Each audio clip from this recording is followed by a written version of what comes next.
Bon après-midi. Je vous remercie, Jean-Luc, Pierre, la ville de Grenoble et tous les contributeurs et l'audience.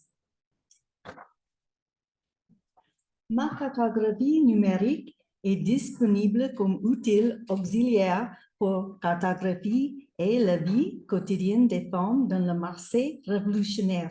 Le 12e chapitre de la vie dans la France révolutionnaire. Au moment, je suis en train d'un manuscrit intitulé Cartographier l'influence politique révolutionnaire des femmes et le contrôle de leur environnement quotidien. J'emploie des techniques de cartographie simples pour illustrer les activités politiques, sociales et culturelles des femmes. Marseille était divisée pendant la Révolution en 32 assemblées de sections, utilisées à l'origine comme assemblée générale de débat. En 1793, la politique de section remettait en question l'hégémonie des dirigeants jacobins de Marseille et de Paris. J'utilise une carte chlorophlète avec une superposition des limites des sections sur la carte historique de Marseille de 1791. La carte numérique permet de superposer les représentations géographiques des actions politiques des femmes et des transformations de l'espace public. Je montre comment des femmes de divers milieux sociaux ont utilisé leurs réseaux familiaux, sociaux et économiques pour influencer le développement de la conscience, de la culture, des pratiques et des coalitions politiques révolutionnaires. J'utilise également une carte de symboles proportionnels comme fond de cartographie thermique pour fournir une cartographie thermique illustrant les contributions plus larges des femmes à la construction des coalitions et les répercussions auxquelles les femmes de la région ont été confrontées lors des changements révolutionnaires du pouvoir politique à Marseille. Mon travail intersecte avec la géographie féministe et les concepts de visualité féministe et de cartographie féministe qui subvertissent le statu quo des hiérarchies de pouvoir masculin dans le passé et le présent en faisant des femmes le sujet de recherche géographique. En géographie, l'imagerie visuelle fait partie de la fondation épistémologique et les géographes féministes utilisent les systèmes d'information géographique dans le cadre du tournant spécial qui sont intégrés avec des cartes d'espace genrées et de l'analyse des schémas spatio-genrés. Cela fait partie de la cartographie des espaces sexospécifiques et de l'analyse des modèles spatiaux sexospécifiques. Les utilisateurs de ces cartes numériques dépassent les actions des figures masculines bien connues et se concentrent sur les femmes ordinaires et quelques femmes extraordinaires à travers des images historiques et des extraits des sources primaires pour comprendre mieux la relation géographique entre les actions des femmes et comment elles ont utilisé l'espace.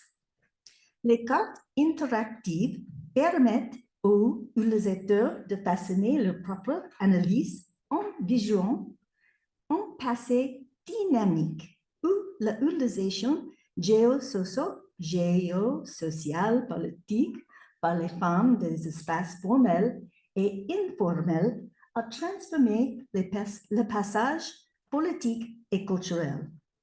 Je vous remercie, Jean-Luc, pour l'invitation et l'opportunité d'engager sa conception de l'écologie morale de la foule et l'agentivité féminine dans l'espace public pendant la Révolution.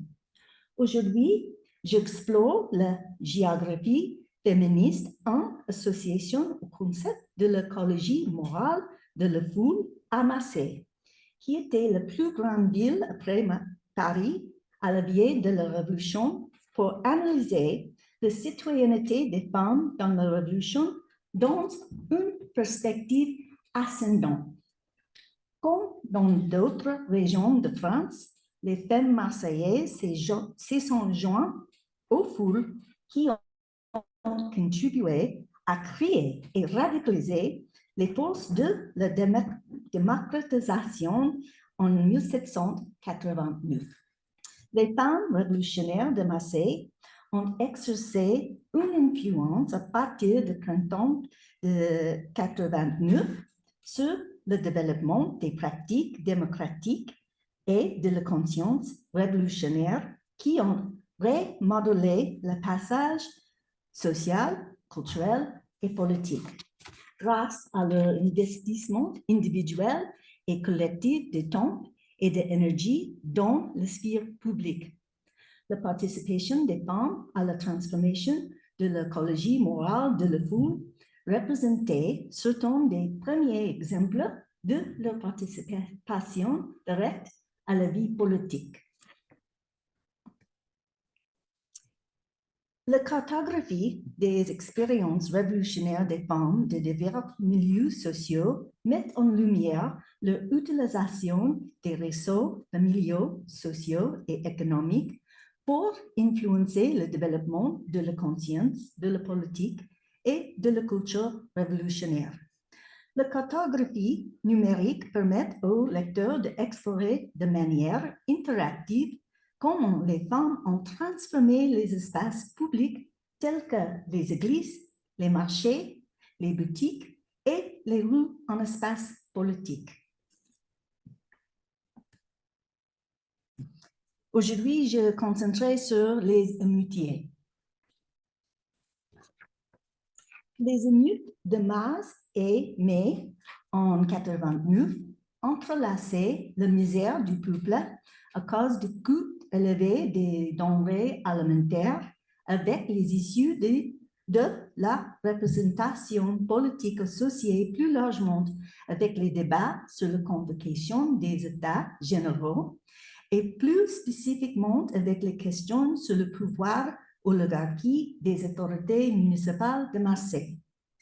Les enjeux de la représentation politique dans les États généraux ont créé un environnement révolutionnaire émerge où l'écologie morale de la foule, façonnée initialement par les besoins d'accès aux produits des premières nécessités.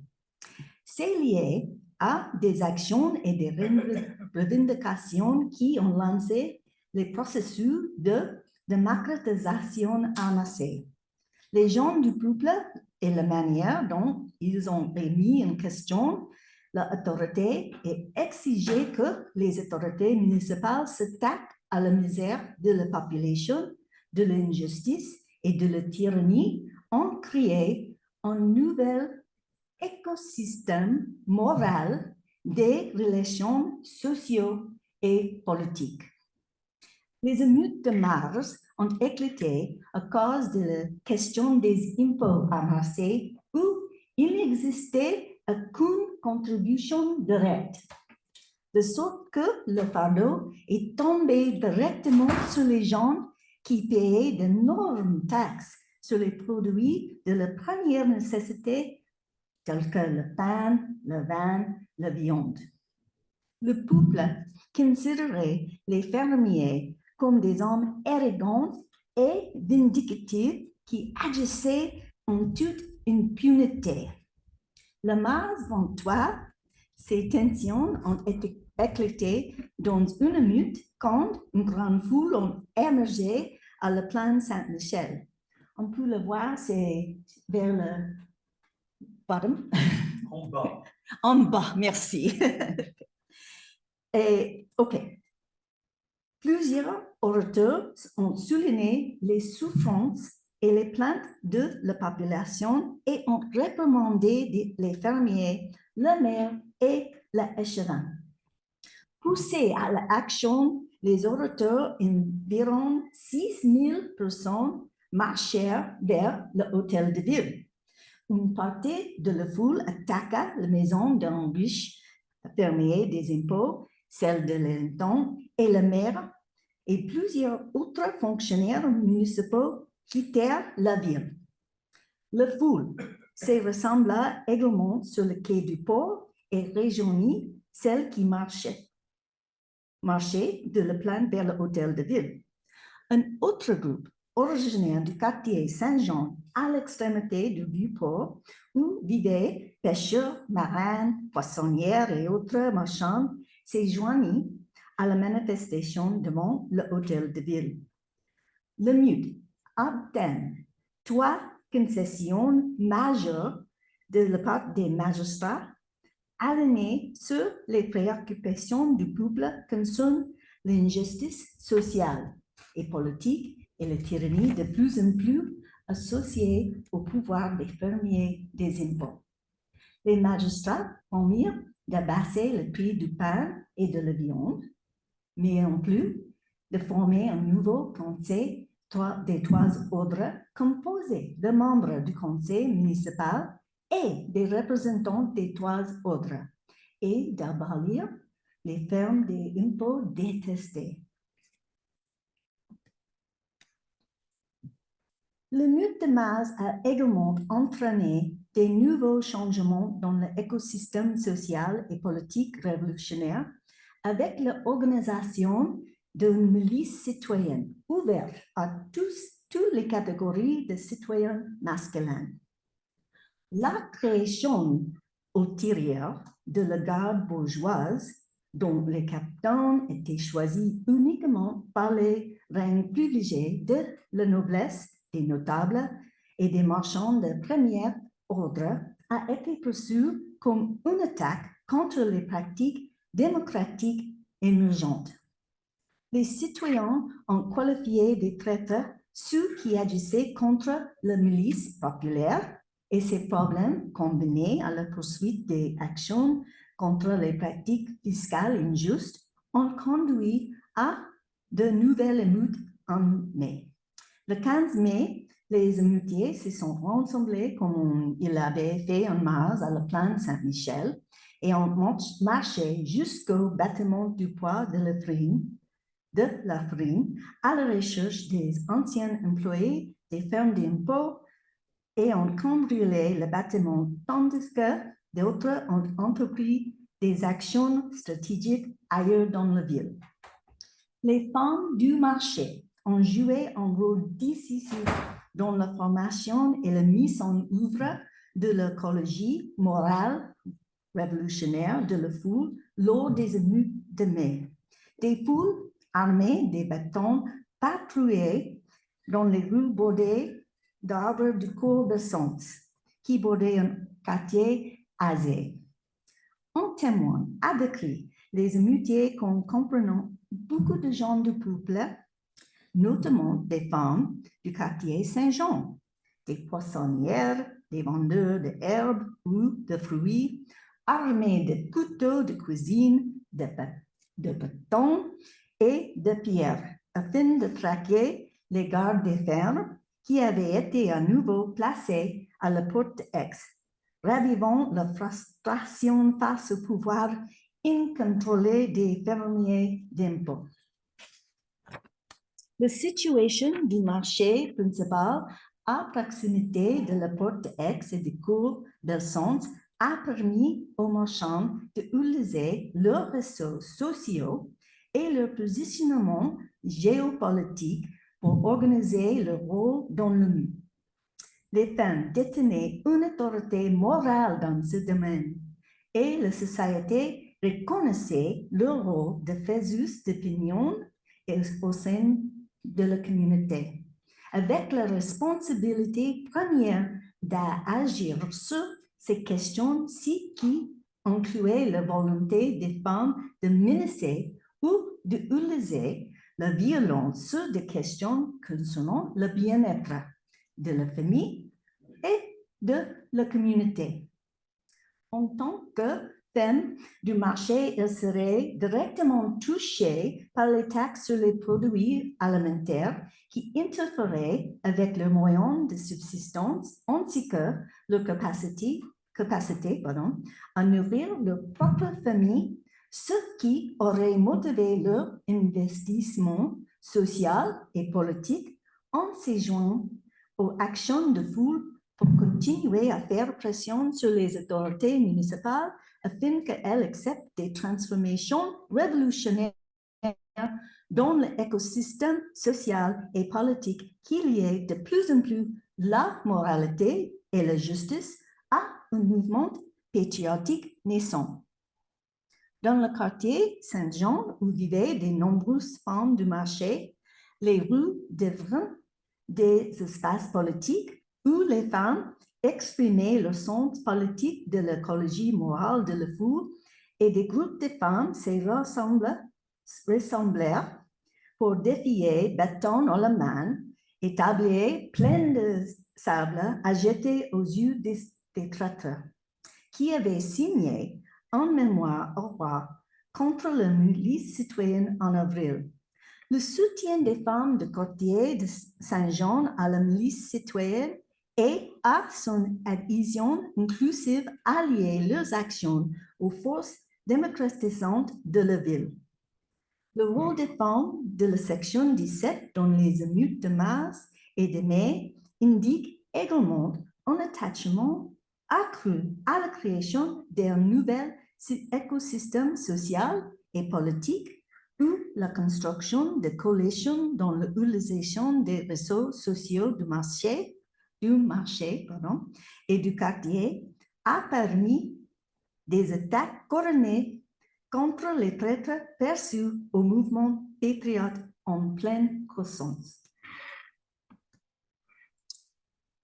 La défense de la Révolution en 1792 a conduit à une série de lynchages collectifs et comme en 89, les rues ont fourni un espace alternatif à ceux contrôlés par le gouvernement de la ville qui à cette époque était influencé par la domination du club des Jacobins de Marseille.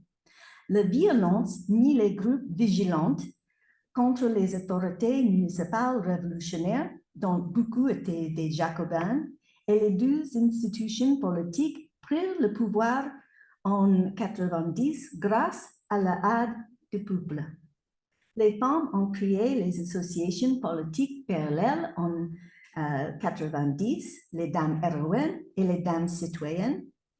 Dès 92, les membres des dames citoyennes assistaient régulièrement aux réunions du club des Jacobins. L'espace moral de l'espace féminin du Grand Marché est resté partie intégrante de l'écosystème social et politique révolutionnaire et en février 92, sa position géosociale et politique à proximité de la porte Aix et du club des Jacobins a donné aux femmes du marché l'occasion de mettre en œuvre leur conception de l'écologie morale de la foule en soutien au mouvement patriotique et aux changements révolutionnaires continus qui ont déplacé le pouvoir des institutions de l'ancien régime et de la position privilégiée des riches à Marseille et à Aix, où cette dernière détenait le siège du pouvoir départemental. Le 28 février, Elisabeth Liberté Ténéron Pousse-Passy, dont leur mari était voilier et également jacobin, elle avait été à la tête d'un groupe de femmes en colère, les dames citoyennes, qui se sont battues sur la grande place du marché avec Cayol, une bouquetière et une royaliste. Cayol avait combattu verbalement et physiquement avec le groupe de Passy au marché principal à cause du succès 2 jours plus tôt d'une force de garde nationaux venue de Marseille et d'ailleurs, qui avait envahi Aix-en-Provence, le centre de l'autorité départementale. les patriotes ont submergé le régiment suisse de Ernest Duroy. En conséquence, la plupart des administrateurs départementaux ont pris la fuite. Cette victoire a permis le transfert réussi du pouvoir géopolitique dans la région de Aix à Marseille. Plus tard dans la journée, un groupe en colère se rassemble devant la maison de Caillol, l'accusant d'être un ennemi de la Révolution, de parler mal de la Constitution et de tenir des propos indécents contre la nation et les patriotes de retour de Aix.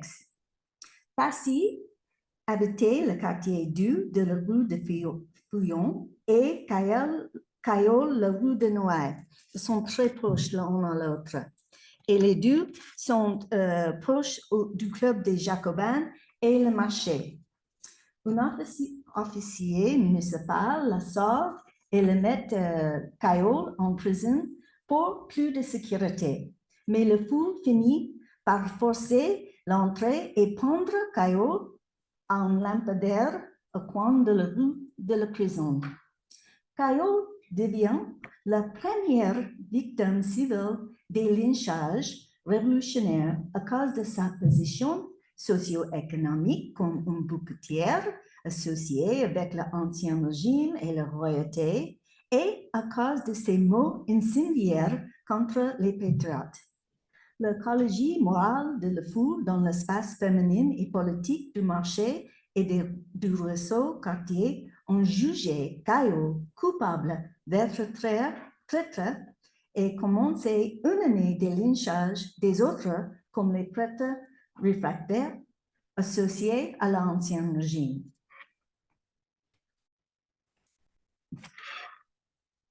Une combinaison de facteurs a conduit à la rébellion des sections marseillaises en 1793. La remise en cause de l'autorité jacobine locale par de nombreux citoyens résultait en partie des efforts vigoureux du club en Provence pour obtenir des contributions de guerre dont certaines fera forcer. Des plaintes ont été déposées concernant les tactiques abusives des jacobins pour faire respecter la justice et leur tentative de lever 6 000 hommes pour l'armée départementale. La libération en avril des Jacobins emprisonnés et accusés de terrorisme a contribué aux tensions. De plus, des représentants en mission envoyés de Paris pour superviser la politique locale transfèrent les affaires du tribunal populaire à l'autorité du tribunal criminel, dominé par des membres éminents du club des Jacobins. Les chefs de section réagirent en expulsant les représentants et en refusant de reconnaître l'autorité de la Convention nationale, qui avait elle-même expulsé les Girondins en mai. La municipalité devint sectionnaire. Les dirigeants parisiens qualifièrent de fédéralistes, mais les sectionnaires à Marseille affirment le club de Jacobins de Marseille le 3 juin. La transition du pouvoir aux sectionnaires mise en place la question de quel groupe des républicains révolutionnaires sont les arbitres de la morale, de l'écologie, de la foule, quand il y a les divisions politiques et les réclamations morales en compétition. Lorsque le journaliste Fériol Bogart annonce vers le mi-mai qu'il transforme son journal de Marseille en journal de Marseille et des sections, il prend acte de ce qu'il appelle la révolution morale et mise en œuvre par les 32 sections de Marseille pour désigner la souveraineté en acte. La fermeture du club et la montée des sectionnaires ont poussé des femmes des deux côtés du spectre politique à manifester. Femmes comme Catherine Blanc-Veuve-Garly avait célébré la fermeture du club. Carly a prié ses voisins lorsqu'elle a accroché un drapeau noir devant le magasin, disant qu'elle était endouée pour le club et aurait scandé ce qui suit sur le air de Alléluia. Votre club est la maison de Lucifer et de bosser les antéchrist. Alléluia. Les femmes fédéralistes pouvaient désormais critiquer publiquement l'immoralité, l'injustice et le terrorisme perçus par les Jacobins sans crainte de vengeance politique. Garely devint une partisan de plus en plus militante du gouvernement des sections et un témoin franc dans le tribunal. Moins sujettes aux émeutes que les femmes jacobines, les femmes fédéralistes ont également utilisé leur réseau socio-économique des voisinages et familiaux pour façonner un nouvel écosystème social et politique que, comme les hommes, ils ont façonné dans le contexte de la moralité révolutionnaire et de la capacité de soutenir économiquement et de protéger leur famille contre l'injustice. La proximité des espaces juridiques et politiques officiels offrait aux femmes l'occasion d'utiliser d'autres espaces publics et leurs réseaux sociaux et économiques pour s'engager politiquement. Veuve Garely tenait un bureau de débat dans la section 18, près du palais de justice et de la place de la Liberté où se trouvait la guillotine. De cet endroit, elle haranguait les patriotes qui passaient devant sa boutique, en particulier ceux qui se rendaient à la guillotine. Les accusations portées devant le tribunal révolutionnaire révèlent comment elle a utilisé ses affaires et les rues comme espace politique pour soutenir le transfert du pouvoir du club des Jacobins aux sections, qui ont pris le contrôle du tribunal populaire de la municipalité et du récit de la morale révolutionnaire. Des témoins ont déclaré que des juges du tribunal populaire fréquentaient son magasin et discutaient de politique et que l'espace était populaire pour que les gens se réunissent, célébrer l'oppression et l'incarcération des patriotes. Le contre-narratif révolutionnaire moral quand les Jacobins sont retournés au pouvoir politique et judiciaire ramassé en août 1993. Garely était accusé d'avoir fait croire aux autres toutes les accusations atroces lancées contre ces innocents, ce qui suggère que ses paroles avaient un pouvoir de persuasion qui influençait le discours politique dominant. Comme beaucoup de sectionnaires, Garely croyait que les Jacobins représentaient une menace pour ses intérêts commerciaux, mais il tirait également profit de ces conflits car elle entretenait des liens personnels avec les juges du tribunal populaire qui, selon un témoin, fréquentaient sa boutique pour discuter politique. Garely était souvent en compagnie d'autres femmes du quartier et c'est dans ces formations que les Jacobins, hommes et femmes, s'est retrouvés attaqués. Le cas de Garely montre comment les espaces informels tels que les magasins et les rues du quartier faisaient partie du territoire féminin, ce qui offrait aux femmes commerçantes un point d'observation idéal pour observer tout ce qui s'est passé. Et en tant qu'autorité sur les affaires locales, surveillante omniprésente de la vie dans le rue, ces femmes avaient un important pouvoir du contrôle. Et dans ce moment, le contrôle faisait partie d'une écologie morale révolutionnaire des sectionnaires. Garely accusait publiquement les dirigeants masculins et leurs familles des atrocités commises. Un de ces gens, c'était Magdalene Calaveri Isoard, dont le fils était un important chef jacobin, raconte comment Gali s'est plaint au marché que Isoa devait payer plus cher son poison afin de restituer les 100 000 écus que son fils avait pris à la nation, qui montrait une association de l'écologie morale entre les actions politiques considérées immorales et l'accès aux produits élémentaires dans le féminin espace du marché.